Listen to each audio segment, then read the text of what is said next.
Hi, I'm John Cranton. We're going to take a look at the AFC East, the 2012 AFC East preview for this fall. Really, last year, it was the haves and the have-nots. There was only one have, and that was the Patriots, who ended up being AFC champs. The have-nots with the other three teams in the division, largely because the New York Jets, their defense fell apart, and quarterback Mark Sanchez regressed. So it was only a one-trick pony with the Pats last year, who ended up as AFC champs. So what are we going to see for 2012 in the AFC East? Well, the Patriots, they're 12 wins. They're over-under projected win total. And even though they were AFC champs last season, they really weren't quite that good. The offense was unstoppable, number 2 in yards allowed, a sizzling 13-3 record. But the defense was below average for the second straight season, and they were second in the most yards allowed.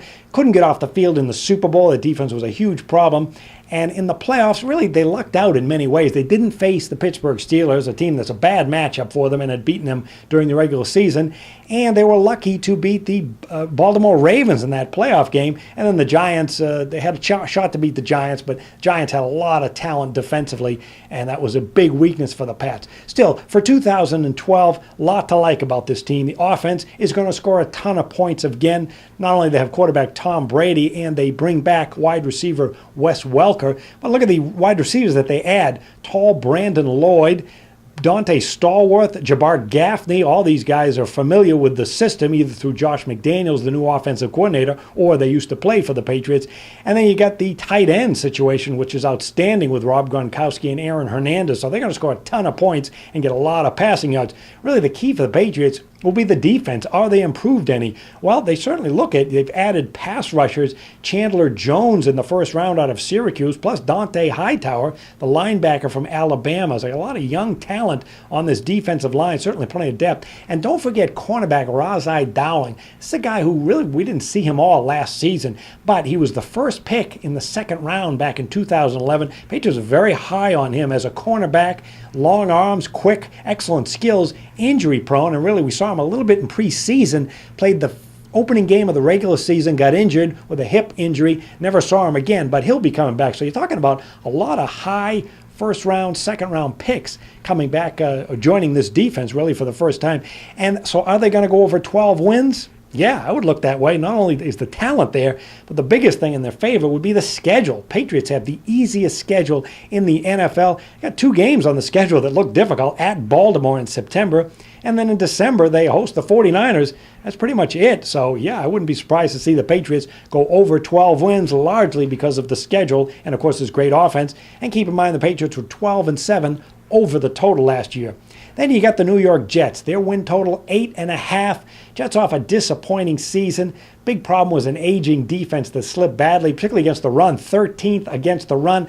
And the odds makers had over-evaluated the Jets, 6-9-1 against the spread last year. And because of that defense slipping, they were 10-6 over the total. A lot of dysfunction, a lot of chemistry problems, and that forced Rex Ryan to say in this offseason, we will have a close team in 2012. Well, can they stop anyone? Sure, the defense should bounce back. You got Darrell Revis, outstanding cornerback, a beast in the secondary, and they add rookie Quentin Coples out of North Carolina, so the defense should bounce back and be solid. Really, the big question mark with the Jets is the offense, and they have a lot of new looks, too. You got offensive coordinator Tony Sparano. He was brought in because he is the reputation of running the Wildcat, and that's really what the Jets want to do this season. They want to get back to running the football, which they did 2 years ago, and the year before that when they had such great success making it to the postseason. Got away from it last year. That put a lot of pressure on quarterback Mark Sanchez. His team ended up last season 22nd in rushing the football, 21st in passing, and with all that pressure on Sanchez, 26 touchdowns, 18 interceptions, 39 sacks, and he completed just 56.7% of his passes. That's not acceptable in today's NFL, and there's really no excuse because of guys like Santonio Holmes and Dustin Keller. He should be much more efficient than that. Getting back to the run is certainly going to help. Schedule not as easy as the Patriots. They're playing at Pittsburgh one game. They get San Diego at home, and they have a stretch where the Jets play 3 of 4 games on the road. That includes an opener at New England, and then at Seattle and at the Rams, a tough 3 out of 4 stretch on the road. Got to believe the defense is going to improve, and if they run the football more, wouldn't be surprised to see the Jets look at under the total. I'm not touching that win total, though. Then you got the Miami Dolphins. The over-under projected win total, 7.5 wins. This team was rebuilding and went through a mess last year. 6 wins and 10 losses. They were awful on the road, just 2-6. They couldn't throw the ball, and they couldn't defend the pass. 23rd in passing, 25th in pass defense. They have a new coach in Joe Philbin. He has been running the Green Bay Packers offense. The last 8 years, he brings in his version of the West Coast attack. Problem for Philbin and the Dolphins, though, is he doesn't have a quarterback. Look at this rotation. Matt Moore, David Garrard, and Ryan Tannehill, the rookie. Boy, this is a lousy quarterback rotation in preseason, let alone in the regular season, trying to win games. Throw in the fact that wide receiver Brandon Marshall left town, their best receiver. And who did they replace him with? Chad Ochocinco, who was a disaster in New England. You have to wonder, where is the offense and the points going to come from the Miami Dolphins?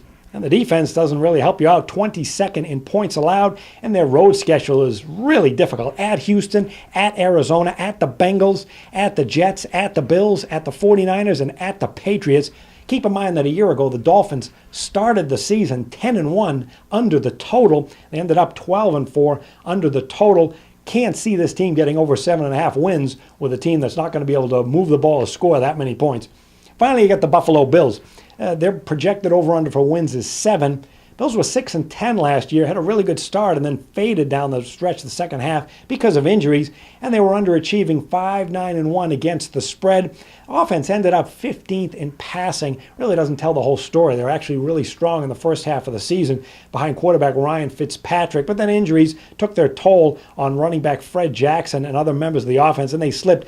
Fitzpatrick finished up 24 touchdowns, 23 interceptions. If they can stay healthy with Jackson and wide receiver Steve Johnson, they should be significantly improved. Fred Jackson, 5.5 yards per carry last year, 934 yards before breaking down with injuries. And Steve Johnson had just over 1,000 yards. Should be a very good Buffalo offense. Really, the key for Buffalo Bills will be the defense. Are they improved? Well, they've made a lot of moves. Buffalo has a new defensive coordinator in Dave Wanstead. He believes in the 4-3 scheme. He'll be bringing that in. The defense with 19th in passing yards and 28th in rushing yards. However, they made a lot of new moves in addition to the scheme and the new coordinator. They drafted cornerback Stephen Gilmore with the 10th overall pick in the draft. He's out of South Carolina. And then the free agent pickups were terrific to help the defensive line. Mario Williams from Houston and defensive end Mark Anderson from the Patriots. Anderson had 10 sacks. He's got outstanding speed on the edge. However, he's not very good against the run. He's kind of a situational pass rusher. But still, there's quite a bit to be excited about the Buffalo Bills' improvement on defense. So over 7 wins? Sure, I would lean toward that. Also note that they have a couple of tough road games at the 49ers and at the Cardinals. That's back-to-back.